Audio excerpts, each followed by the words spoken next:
Pourquoi les plans alimentaires rigides échouent? Et peut-être que vous êtes déjà posé cette question, et on va tenter d'y répondre dans cette vidéo. Car vous avez peut-être déjà suivi des plans alimentaires, des régimes, des choses qu'un diététicien vous a fait, vous avez vu que ça n'avait pas fonctionné. On va tenter d'analyser pourquoi, et on va tenter de voir encore une fois les solutions qu'on pourrait apporter à cela. Et pour les personnes qui ne me connaissent pas, je m'appelle Louis, vous me connaissez sûrement sous le nom de The Prep Dad, j'ai un master en sciences et plus de 60 qualifications dans les domaines du fitness et de la nutrition. J'aide des centaines de personnes chaque année à se transformer d'un niveau amateur à bodybuilder professionnel, et surtout, je forme au travers de mon mastermind des centaines de coachs pour apprendre à mettre la science dans la pratique et devenir un meilleur coach en ligne, avoir de meilleures connaissances autour de la nutrition, du training, de la physiologie féminine, du bodybuilding, du business de coaching, des systèmes de coaching pour réellement performer et durer.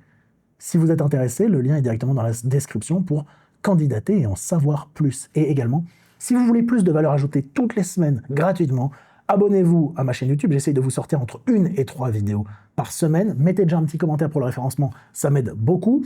Et il y a également le lien de ma newsletter totalement gratuite dans la description où je vous donne de la valeur ajoutée entre 1 et 3 fois par semaine, encore une fois.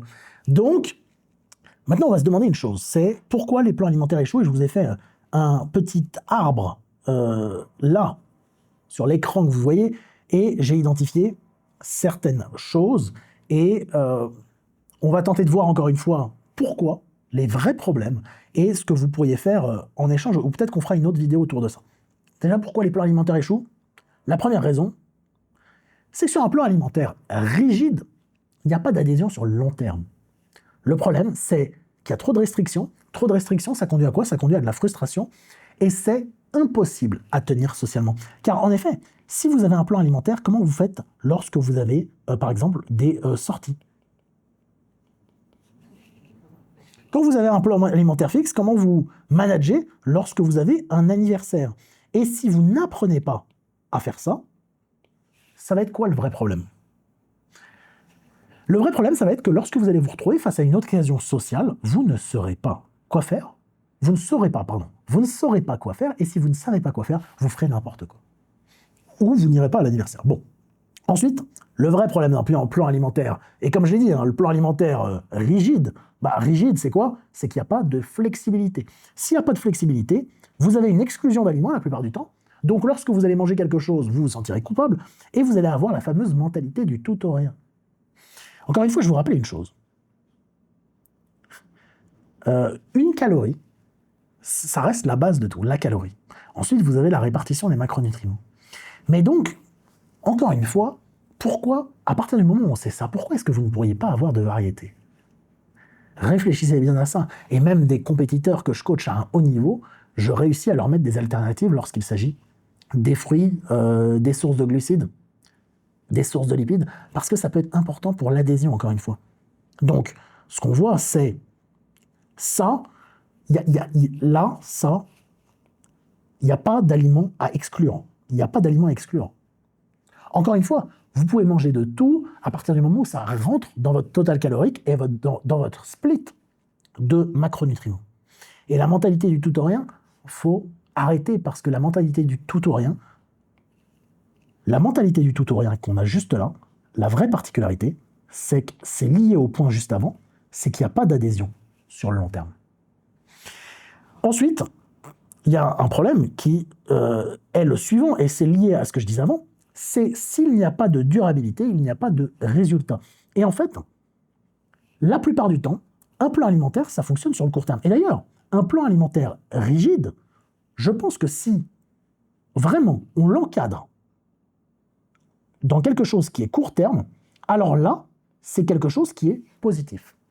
Parce que vous voyez, il y a beaucoup de personnes d'ailleurs qui viennent dire 90% des personnes reprennent tout après avoir suivi un plan alimentaire ou un régime.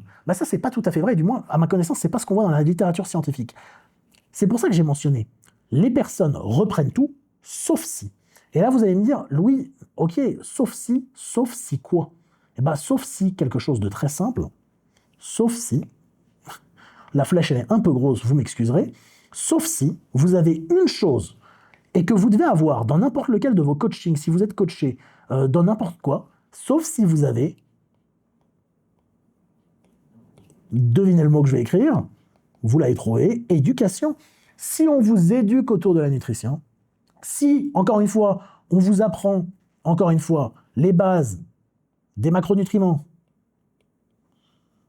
Ça pourrait être les bases également du if it fits your macro, qui est viable, mais on en parlera dans une autre vidéo car il y a des nuances selon moi à faire.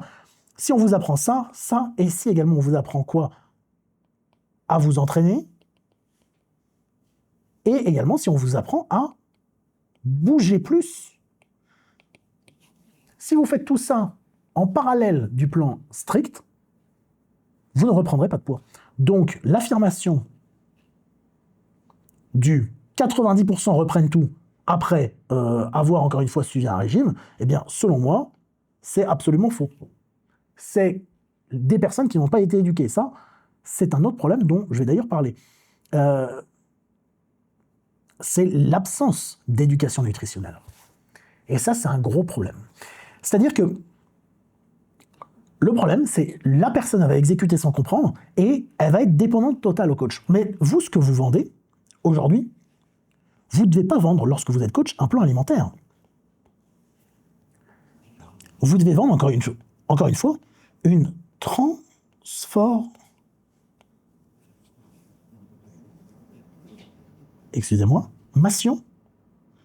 Et donc, un coaching qui est transformationnel, ça va être évidemment un résultat, ça va être de l'éducation, et ça va pas être une emprise psychologique, mais ça va être un soutien. Ce qu'on veut, c'est un soutien. Donc vous, en tant que coach, je viens de comprendre comment fonctionne. Vous, ce qu'on veut en tant que coach, c'est encore une fois que le client, il exécute en comprenant et pas sans comprendre. On veut qu'il, encore une fois, exécute en comprenant. Donc vous, votre rôle en tant que coach, c'est d'apporter de l'éducation nutritionnelle. Donc là, ça, on l'enlève, et vous devez apporter de l'éducation nutritionnelle. Si vous apportez de l'éducation nutritionnelle, alors un plan rigide peut également fonctionner. Un autre problème de pourquoi les plans rigides peuvent ne pas fonctionner, c'est qu'ils ne prennent pas en compte la vie réelle. Et ça, c'est ce que je l'ai dit avant. Parce qu'il y a beaucoup de personnes qui ont une famille, un travail, des imprévus. Donc, qui dit famille dit repas en famille. Qui dit travail dit repas au restaurant.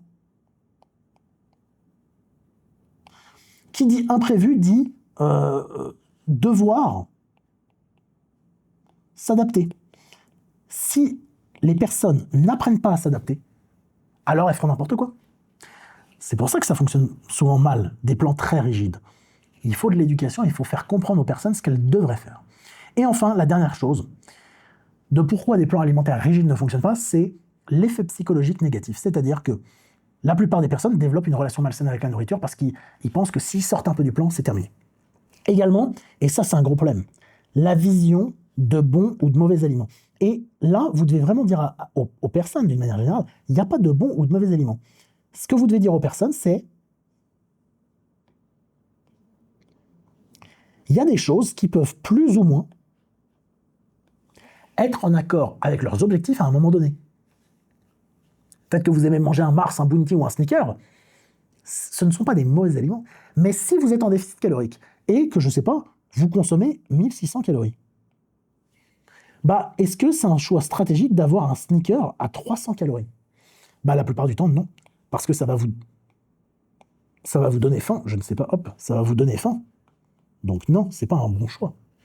Et ce qu'on voit également, et ça c'est le risque lorsque vous avez trop de restrictions, vous êtes bas en calories, plus vous avez beaucoup de restrictions alimentaires, c'est des risques de compulsion ou de ce qu'on appelle du binge eating, et là il faudrait consulter potentiellement un professionnel de santé. Et c'est pour ça que les plans alimentaires rigides échouent. Et donc maintenant, qu'est-ce qu'on peut faire? Déjà, c'est avoir plus de flexibilité.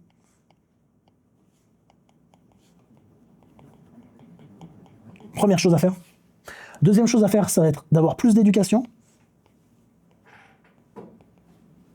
Et la troisième chose à faire, et ça sera très important lorsque vous êtes coach, ça va être plus d'aide. Vous devez communiquer et aider avec la personne. Et ça, pour apprendre à faire ça, vous avez évidemment mon mastermind. Donc voilà, mais j'espère en tout cas que ça vous aura permis d'identifier les problèmes qu'il pourrait y avoir. On pourrait faire la vidéo inverse qui serait pourquoi une approche flexible fonctionne souvent mieux. Si ça vous intéresse, mettez un petit commentaire. Si vous avez aimé cette vidéo, abonnez-vous. On se retrouve très vite et pour tous les détails autour de mon mastermind, ma newsletter, les liens sont dans la description. Je vous dis à bientôt et merci beaucoup.